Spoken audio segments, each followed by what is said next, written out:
If your washer stops spinning or draining, you may not need a repair service.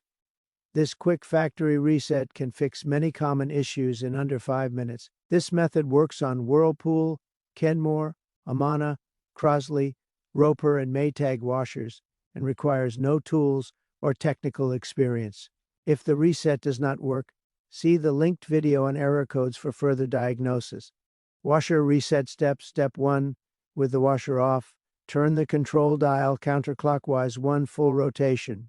Step 2. Within 6 seconds, turn the dial 3 clicks right, 1 click left, then 1 click right. If the lights begin flashing, diagnostic mode is active. Step 3. Turn the dial 4 more clicks to the right and press start to complete the reset.